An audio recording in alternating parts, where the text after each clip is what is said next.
సరే ఇచ్చిన ప్రధానమంత్రి నరేంద్ర మోడీ గారి parliamentary committee, Bharatiya Janata party కేంద్ర ఎన్నికల కమిటీ ఒక అభ్యర్థిని ఆమోదించింది. అదే అభ్యర్థి ఆమోద ముద్ర వేరే పేరు వచ్చేంత వరకు, వేరే పేరు రాదు నాకు తెలిసి, వచ్చేంత వరకు అన్నా సరే ఆగలేకుండా అతన్ని అవమానించి భారతీయ జనతా పార్టీకి అవమానం. నేను ఒక భారతీయ జనతా పార్టీ దశాబ్దాలకు పనిచేసిన కార్యకర్తగా నేను చాలా అవమానంగా ఫీల్ అవుతున్నాను. ఒక మ్యాండేట్, ఒక నరేంద్ర మోడీ గారు నాకు దైవం అన్నారు, నరేంద్ర మోడీ గారు నా దైవం సంతకం పెట్టి పంపిస్తే ఏ రకంగా జరుగుతుంది కింద, ఎందుకు ఈ పరిస్థితులు వస్తున్నాయి అంటే, డబ్బులు ఉన్న వాళ్ళు అయితే ఒక రకం, డబ్బులు లేని వాళ్ళు అయితే ఒక రకం. భారతీయ జనతా పార్టీ కూడా ఇలా అయిపోయిందా?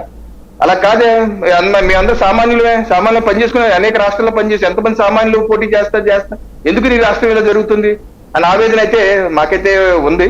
మరి చూద్దాం, మరి కేంద్ర నాయకత్వం ఏ రకమైన నిర్ణయం తీసుకుంటుందో ఏంటో.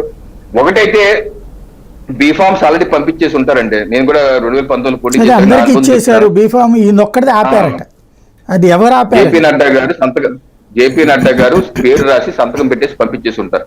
ఇక రాష్ట్ర నాయకత్వం అధ్యక్షులు వారు, మాజీ కేంద్ర మంత్రి పురంధరేశ్వరి గారు సంతకం పెట్టాలి. సంతకం పెట్టి సీలేసి ఇవ్వాలి. అది ప్రొసీజర్.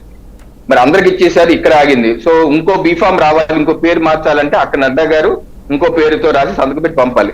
అది వస్తువు రాదో మాకు తెలియదు. మాకు 2 రోజులకి టైము, రేపు 2 రోజుల టైం. మరి ఏం చేస్తారు? ఆ బీఫామ్ ని మరి ఇస్తారా, లేకపోతే ఏం చేస్తారు? లేకపోతే ఆపేసి చంద్రబాబు నాయుడు గారి బీఫామ్ ని రామకృష్ణారెడ్డి గారికి ఇమ్మంటారా? లేకపోతే ఫ్రెండ్లీ ఫైట్ అంటారా? 2014 మనం చూసాం 3 స్థానాల్లో ఫ్రెండ్లీ ఫైట్ జరిగింది. అలా ఫ్రెండ్లీ ఫైట్ ఏమని అంటారా, లేకపోతే ఏమంటారు? ఇది మరి భారతీయ జనతా పార్టీ కార్యకర్తగా అయితే మాకైతే ఆవేదనగా అయితే ఉంది. సాయి గారు, మంచి పాయింట్. శ్రీనివాస్ చౌదరి గారు ఏమంటారు? సాయి గారు, మొదట మీకు న్యూస్ ప్రేక్షకులకి, అలాగే ప్యానెల్లో ఉన్నటువంటి బీజేపీ నేత కిరణ్ గారు, అలాగే వైసీపీ నేత వెంకటరెడ్డి గారు, అనలిస్ట్ లక్ష్మి గారికి నా నమస్కారాలు.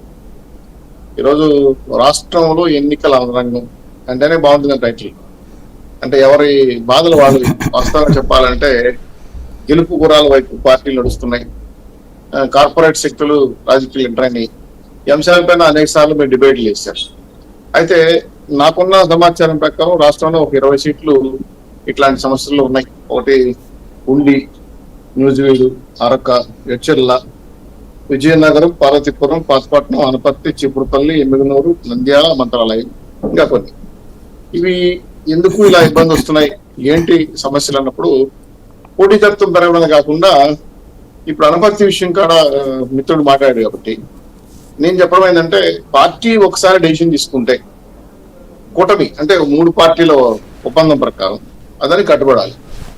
మరి కట్టుబడకుండా ఈరోజు మళ్ళీ అభ్యర్థిని మార్చడం, లేదంటే మళ్ళీ ఏవో లోపలని చెప్పడం, ఇవన్నీ కూడా ఏంటంటే సమాజ పరంగా ఏ రాజకీయ పార్టీ అయినా ఒక మెసేజ్ వెళ్ళిపోతుంది రాంగ్గా.